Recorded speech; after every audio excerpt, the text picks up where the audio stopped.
बीते 25 मार्च से देश भर में लॉकडाउन लागू है। इस लॉकडाउन की वजह से जनजीवन ठप पड़ा है।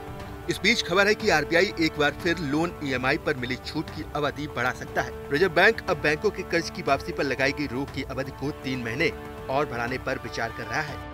केंद्रीय बैंक ने कोरोना वायरस महामारी को नियंत्रित करने के लिए लगाए गए लॉकडाउन के कारण प्रभावित लोगों की मदद के लिए उन्हें 3 महीने तक बैंक कर्ज की किस्तें चुकाने से छूट दी है। ये छूट 31 मई तक के लिए दी गई है। आरबीआई की एक बैठक के दौरान इस मुद्दे पर गंभीरता से चर्चा हुई।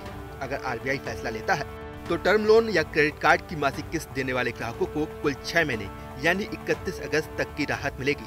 इसका मतलब ये हुआ कि आप कुल 6 महीने तक लोन या क्रेडिट कार्ड की मासिक किस्त यानी ईएमआई देने से बच सकते हैं। आपको बता दें कि आरबीआई के कहने पर देश के ज्यादातर बैंक पहले से ही ग्राहकों को ईएमआई पर 3 महीने की छूट दे रहे हैं। ये छूट 1 मार्च से 31 मई यानी 3 महीने तक के लिए दी गई है।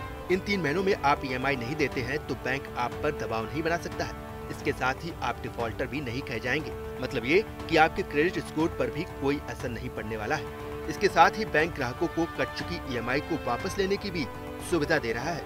हालांकि इसके लिए ग्राहकों को एक फॉर्म भरना या कस्टमर केयर से संपर्क करना होगा। कस्टमर केयर के अलावा बैंकों की वेबसाइट, ऐप या सोशल मीडिया प्लेटफॉर्म पर भी इस संबंध में हर सवाल का जवाब दिया गया है। लेकिन बैंकों की मोहलत का मतलब ये बिल्कुल नहीं है कि आपकी ईएमआई माफ कर दी जाएगी। आपको 3 महीने के बाद ईएमआई देनी ही होगी।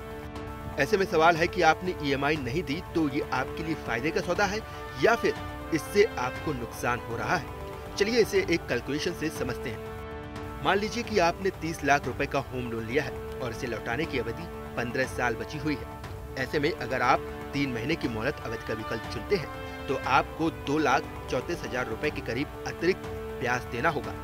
ये आपकी 8 ईएमआई के बराबर है। वहीं अगर आप ईएमआई देना जारी रखते हैं तो आपको कुछ भी करने की जरूरत नहीं है। आप पहले की तरह ही अपनी किस्त दे सकते हैं और आपको किसी तरह का अतिरिक्त भुगतान नहीं करना होगा। यहाँ आपको बता दें कि ये कैलकुलेशन सिर्फ 3 महीने की मोहलत के आधार पर है। अगर कुल 6 महीने की मोहलत मिलती है तो अतिरिक्त ईएमआई भुगतान राशि बढ़ जाएगी।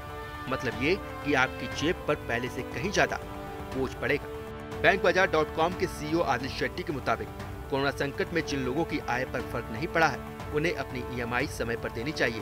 वहीं जिन लोगों की कमाई प्रभावित हुई है वो अपने बैंक से संपर्क कर ईएमआई पर मोहलत का फायदा उठा सकते हैं। इसके साथ ही अपने बैंक के कस्टमर केयर को फोन कर ये जानकारी भी लीजिए कि मोहलत अवधि के बाद आपको अतिरिक्त कितनी रकम चुकानी होगी। Reserve bank governor Shaktikanta Das ने सार्वजनिक और निजी क्षेत्र के बैंकों के साथ बैठक की थी। इस बैठक में दूसरे मुद्दों के अलावा कर्ज वापसी पर रोक के मुद्दे की भी समीक्षा की गई है।